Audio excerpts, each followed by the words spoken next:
अस्सलामुअलैकुम मैं कम तौरगे याम साथिन नुआइते कुरान बस नत्ते हाय माद्रेदी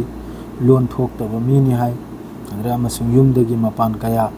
थोक्तबा ममागी मनाक्तता दुम लैबा मियोइनी हायरे हुजिकी लैखिद्रिबा मियोइसे मणिपुरदा याम साथिन नुआइते अदुगु मियोइदुबु हतोक पिरेगा फुमजंदना अदुसु खरने मतुंग थिगतलक्पा कांदा फंगबोय मारे पोचे अना हाइनिंगबदी हाइबुदी मैं हाइनिंगी सेंगना हाइबदा अदुमकपु करी हाइनी अमक्ता इंसान मियोइबसिना जानवर की लमजत से चलप तारगदी जानवर हाइब तारे जानवर सा की लमजत सा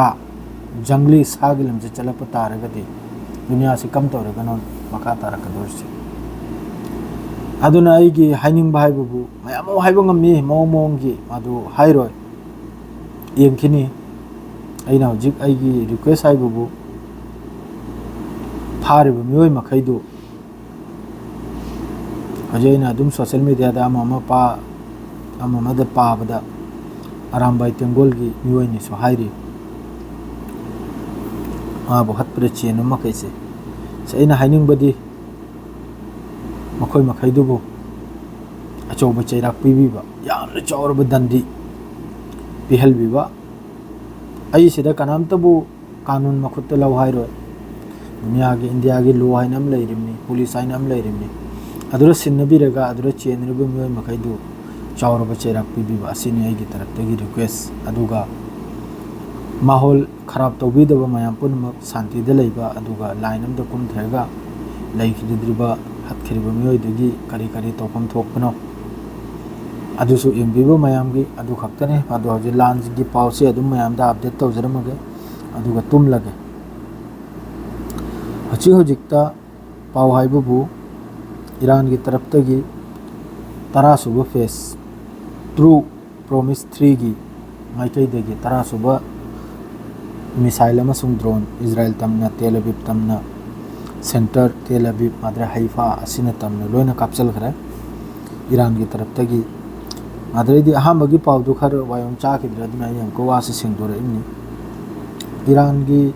एयर स्पेस से अमेरिका नारी मोहल कंट्रोल दने आइना मोहल कंट्रोल दनते ईरान की तरफतगी अटैक अदुम तौरु इजराइल मनुंदा मचिन थिरिमि पंगांगांगनि कनामता ताजल्लुनु सेंगनाइदा ईरान की तरफतगी हॉस्टाइल एयरक्राफ्ट से कुल निपाल 28 लौथबगी पाउनी असिदा अखोगी कइनोम ड्रोन से यावरी MQ ड्रोन गुम्बा याखोगी फोटेज लौबा अद्रेदी कराय कराय ईरान की करी करी लैम अदुगुम्बगी ड्रोन से यावरी मासे 24 आवर्स की मनुंगदने ईरान की एयर डिफेंस की कमाल ने माद्रेदी सोमदनबु अमक्का कइनोम की तरफतगी याखोगी कतर की तरफतगी हौजिक यामना इम्पोर्टेंट होइबा हाइबुबु अथुबदा लान से लेपा अनिमक्की माइके अनिमक्की तरफतगी नतब तारगदी थाव लांग से याम साथेना क्रूज अखोगी ऑयल लांग अमम से याम साथेन तांगलकने हाइना मखोइदि कारबारी तगिनि मखोइदा अते करिमता लेते मोहाइबु कारबार तहोबो थाव यल होबा अम यल होबा सिनि मखोइगी अते करिमता लेते माद्रे सोमदा अल जजीरा गिसु अपडेट अदुम मचा खटंग अदुम तौजरमगे डोनाल्ड ट्रम्प ना हाइब्द्री मयाम तारे तेहरान खाली तौ अने सिमा अदुम लैरे अदुम सि लाउदना लैरिमनि डोनाल्ड ट्रम्प की तरफतगी माद्रे सोमदना कुमथ्रकलेगा